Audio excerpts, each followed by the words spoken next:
Let's do a couple of more examples graphing rational functions. So let's say I have y is equal to 2x over x plus 1. So the first thing we might want to do is identify our horizontal asymptotes if there are any.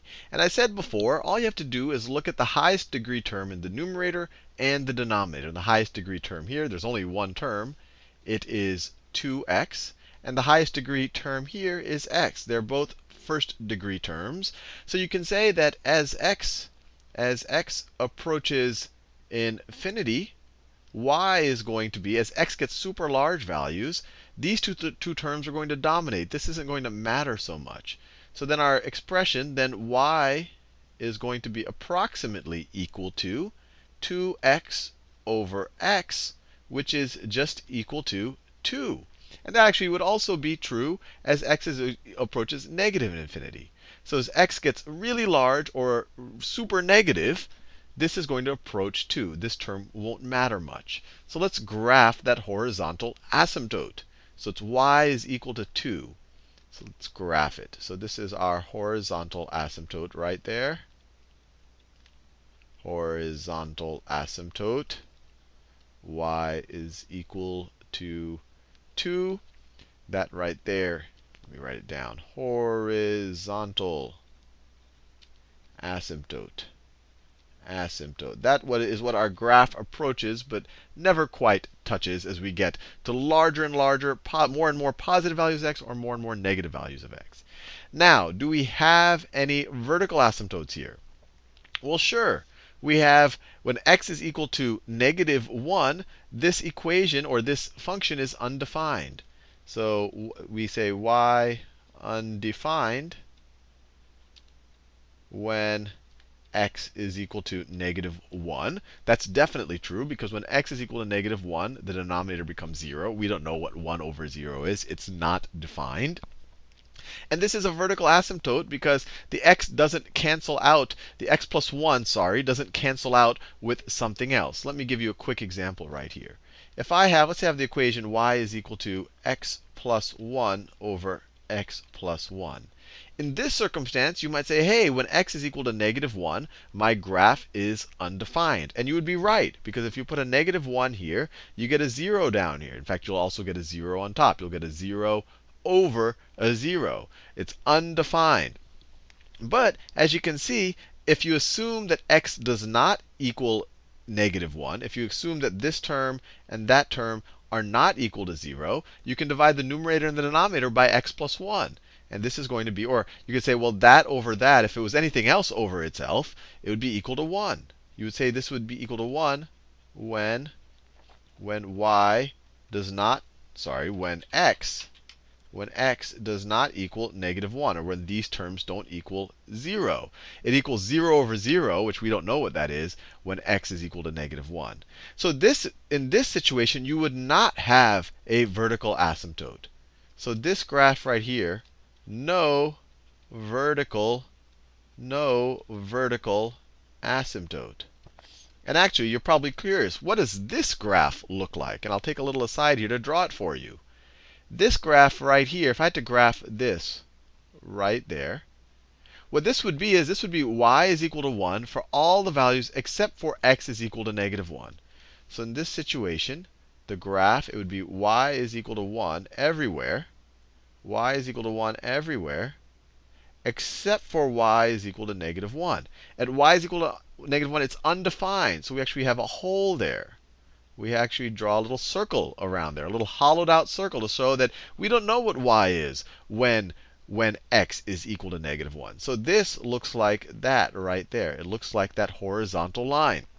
No vertical asymptote. And that's because this term and that term cancel out when they're not equal to 0, when x is not equal to -1.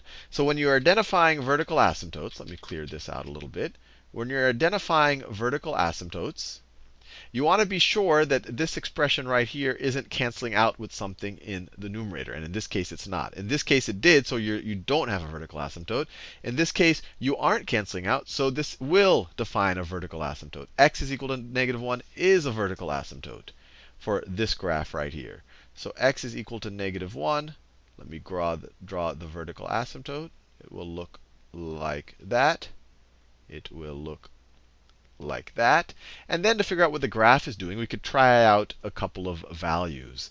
So what happens when x is equal to 0? So when x is equal to 0, you have 2 times 0, which is 0, over 0 plus 1.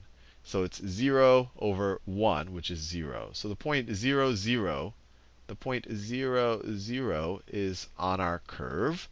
What happens when x is equal to 1? We have 2 times 1, which is 2 over 1 plus 1. So it's 2 over 2. So it's 1 comma 1 is also on our curve. So that's on our curve right there. So we could keep plotting points, but the curve is going to look something like this. It looks like it's going to approach negative infinity as it approaches the vertical asymptote from the right. So as you go this way, it goes negative infinity. And then it'll approach our horizontal asymptote from the negative direction. So it's going to look something like that. And then let's see, what happens when x is equal to, let me do this in a darker color. Let me do it in this red color. What happens when x is equal to negative 2? We have negative 2 times 2 is negative 4. Negative 4, and then we have negative, so it's going to be negative 4 over negative 2 plus 1, which is negative 1, which is just 4. So it's just equal to negative 2, 4. So negative 2, 1, 2, 3, 4. Negative 2, 4 is on our line. And what about, well, let's just do one more point. What about negative 3? So the point negative 3, on the numerator we're going to get 2 times negative 3 is negative 6 over negative 3 plus 1, which is negative 2. Negative 6 over negative 2 is positive 3. So negative 3, 3. 1, 2, 3. 1, 2, 3. 1, 2, 3. So that's also there. So the graph is going to look something like that. Something like that. So as we approach negative infinity, we're gonna approach our horizontal asymptote from above. As we approach negative 1, as x equals negative 1, we're going to pop up to positive infinity. So let's verify that once again, this is indeed the graph of our equation. Get our graphing calculator out. And get the graphing calculator out. We want to define y as 2x divided by x plus 1 is equal to, delete all of that out, and then we want to graph it. And there we go. Looks just like what we drew. And we don't, that vertical asymptote, it connected the dots, but we know that it's not defined there. It just tried to connect this super positive value all the way down. Because this is just trying out, all the graphing calculator is actually just making a very detailed table of values and then just connecting all the dots. So it doesn't know that this is an asymptote. So it actually tried to connect the dots. But there should be no connection right there. Hopefully you found this example useful.